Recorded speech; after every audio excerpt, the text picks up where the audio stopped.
warahmatullahi wabarakatuh. Perkenalkan, nama saya Fahmi Idris dari kelas 03 TPLE 002 Prodi Teknik Informatika Universitas Pamulang. Pada kesempatan kali ini saya akan membahas materi tentang media penyimpanan file pada mata kuliah sistem berkas. Adapun subpokok bahasannya yaitu yang pertama jenis media penyimpanan file, yang kedua magnetic tape, yang ketiga representasi data, ada variety dan error control, ada sistem blok menghitung kapasitas penyimpanan dan waktu akses, organisasi berkas dan metode akses, dan yang terakhir keuntungan dan keterbatasan menggunakan magnetic tape. Oke, sekarang media penyimpanan. Media penyimpanan adalah peralatan fisik yang menyimpan representasi data. Media penyimpanan storage atau memori dapat dibedakan atas dua bagian, yaitu yang pertama primary memory, yaitu primary storage atau internal storage. Yang kedua secondary memory, yaitu secondary storage atau external storage. Primary memory atau main memory. Ada 4 bagian di dalam primary memory storage, yaitu yang pertama ada input storage area, yaitu untuk menampung data yang dibaca. Yang kedua program storage area, yaitu menyimpan instruksi-instruksi untuk pengolahan. Ada working storage area, yaitu tempat di mana pemrosesan data dilakukan. Nah, yang terakhir input storage area, yaitu penyimpanan informasi yang telah diolah untuk sementara waktu sebelum disalurkan ke alat-alat output. Berdasarkan hilang atau tidaknya berkas data atau berkas program di dalam storage, kita kenal dengan volatile storage, yaitu berkas data atau program akan hilang jika listrik dipadamkan. Yang kedua yaitu non-volatile storage, yaitu berkas data atau program tidak akan hilang meskipun listrik dipadamkan.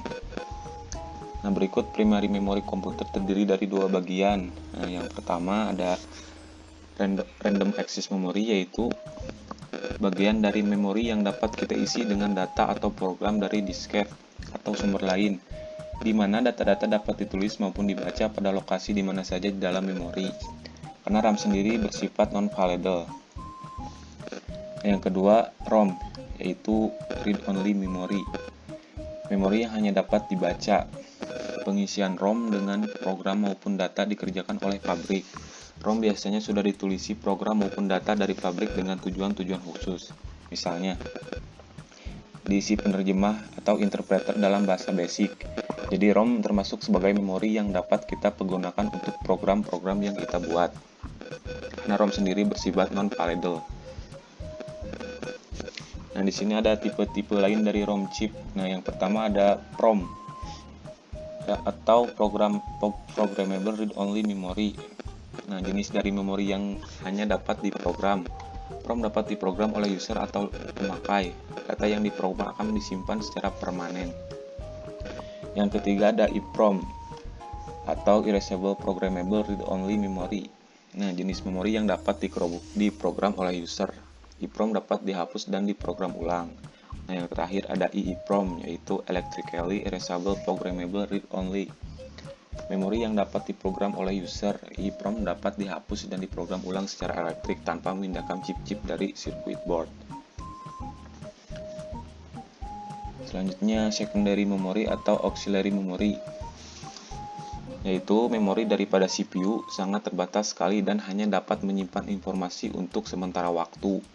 Oleh sebab itu, alat penyimpanan data yang permanen sangat diperlukan. Informasi yang disimpan pada alat-alat tersebut dapat diambil dan ditransfer pada CPU pada saat diperlukan. Nah, alat tersebut dinamakan secondary memory atau auxiliary memory, atau bisa disebut juga backing storage. Nah, di sini ada jenis secondary storage. Yang pertama serial atau sequential access storage device, atau disingkat SASD. Contohnya yaitu magnetic tape, punched card, atau punched paper tape. Nah, yang kedua direct access storage device, atau bisa disingkat DASD. Nah, contohnya yaitu magnetic disk, floppy disk, atau mass storage. Nah, di sini ada hierarchy storage. Di bagian sini ada faster access anytime bit. Di bagian tengah ada primary storage, ada larger capacity, lower cost access. Nah, di sini ada direct storage device.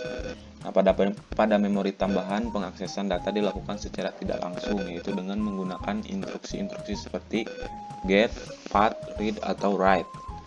Nah, di bawah ini ada beberapa pertimbangan di dalam memilih alat penyimpanan.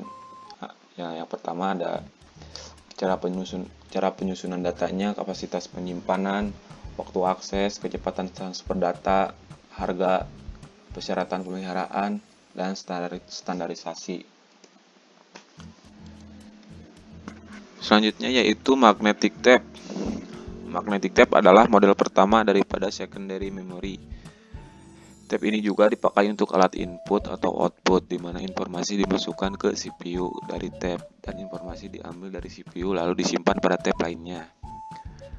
Panjang tape pada umumnya yaitu 2400 feet dan untuk lebarnya 0,5 inch dan tebalnya 2 mm.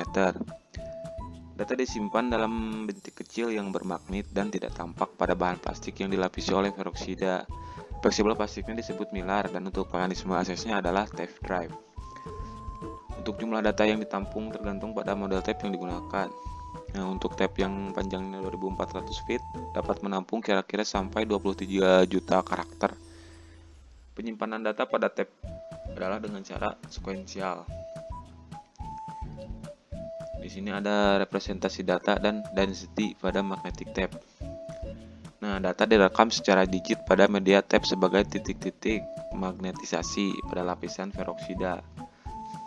Magnetisasi positif menyatakan 1 bit, sedangkan magnetisasi negatif menyatakan 0 bit atau sebaliknya.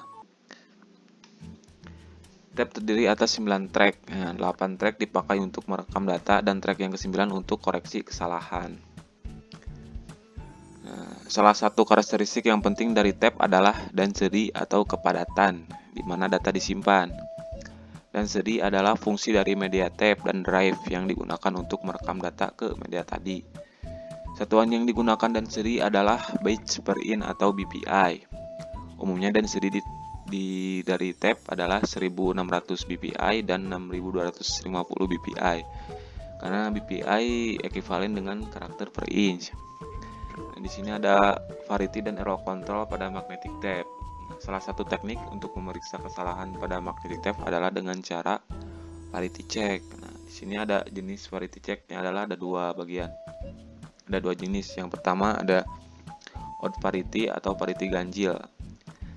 Nah, yaitu jika data direkam dengan menggunakan odd variety, maka jumlah 1 bit yang mempresentasikan suatu karakter adalah ganjil. Nah, jika jumlah 1 bitnya sudah ganjil, maka parity bit yang terletak pada track ke-9 adalah 0 bit. Akan tetapi jika jumlah 1 bitnya masih genap, maka parity bitnya adalah 1 bit. Nah, yang berikutnya itu even parity atau parity genap. Bila kita merekam data dengan menggunakan even parity, maka jumlah 1 bit yang mempresentasikan suatu karakter adalah genap. Jika jumlah 1 bitnya sudah genap, maka parity bit yang terletak pada track ke-9 adalah 0 bit. Akan tetapi, jika jumlah 1 bitnya masih ganjil, maka parity bitnya adalah 1 bit. Berikutnya yaitu sistem blok pada magnetic tape. Data yang dibaca atau ditulis ke tape dalam suatu grup karakter disebut blok. Nah, suatu blok adalah jumlah terkecil dari data yang dapat ditransfer antara secondary memory dan primary memory pada saat akses. Sebuah blok dapat terdiri dari satu atau lebih record. Untuk sebuah blok dapat merupakan physical record. Data dua blok terdapat ruang yang kita sebut sebagai gap atau interblock gap. Nah, panjang masing-masing gap adalah 0,6 inci. Untuk ukuran blok dapat mempengaruhi jumlah data atau record yang dapat disimpan dalam tape. Di bawah ini kita menghitung kapasitas penyimpanan dan waktu akses pada tape. Misalnya, kita akan membandingkan berapa banyak record yang disimpan dalam tape bila satu record berisi satu record dan satu record sama dengan 100 karakter, dengan satu blok berisi 20 record dan satu record sama dengan 100 karakter. Nah, panjang tape yang digunakan adalah 2400 feet, density-nya adalah 6250 BPI dan panjang gapnya adalah 0,6 inci. Di sini akan kita coba menjawab nomor 1. 2400 feet per tape dikali 12 inch per feet. Nah, dibagi 1 record per blok dikali 100 karakter per record ditambah 0,6 inch per gap dikali 1 gap per blok. dibagi 6.250 karakter per inch. Nah, untuk hasilnya 46.753 blok per tab. Nah, untuk nomor 2, 2400 feet per tab dikali 12 inch per feet dibagi 20 record per blok dikali 100 karakter per record ditambah 0,6 inch per gap dikali 1 gap per blok. Nah, dibagi 6.250 karakter per inch. Jadi hasilnya adalah 31.304 blok per tab. Jadi tab tersebut berisi, nah kita kalikan dulu 20 dikali 31.304, jadi hasilnya adalah 626,080 record. Di sini kita akan menghitung waktu akses. Misal kecepatan akses tab untuk membaca atau menulis adalah 200 inch per second. Waktu yang dibutuhkan untuk berhenti dan mulai pada waktu terdapat gap adalah 0,04 second. Hitung waktu akses yang dibutuhkan tab tersebut dengan menggunakan data pada contoh sebelumnya. Mari kita jawab. 1 blok 1 record. 46.753 blok per tab dikali 0,016 inch per blok ditambah 46.753 blok per tab dikali 0,004 second per gap dikali 1 gap per blok. Nah, dibagi 200 inch per second, jadi hasilnya 190,75 second per tab.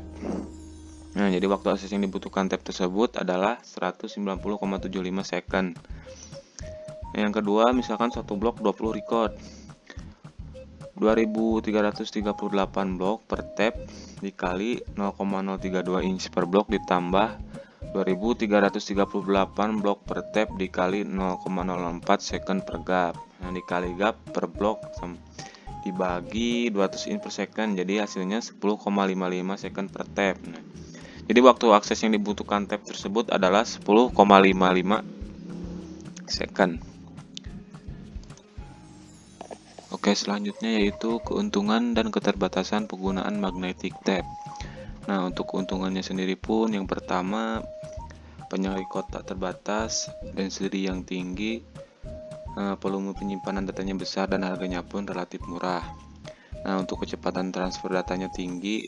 Nah, yang terakhir sangat efisiensi bila semua atau kebanyakan record dari sebuah tab file memerlukan pemrosesan seluruhnya. Nah, berikutnya yaitu keterbatasan penggunaan magnetic tab. Nah, yang pertama, akses langsung terhadap record lambat, masalah lingkungan, ada memerlukan penafsiran terhadap mesin, dan yang terakhir yaitu proses harus sekuensial. Nah, terakhir, organisasi berkas dan metode akses pada magnetic tab. Nah, untuk membaca atau menulis pada suatu magnetic tab adalah secara sekuensial. Artinya, untuk mendapatkan tempat suatu data, maka data yang di depannya harus dilalui terlebih dahulu. Nah, maka dapat dikatakan organisasi data pada file di dalam tab dibentuk secara sekuensial. Dan metode aksesnya juga secara sekuensial.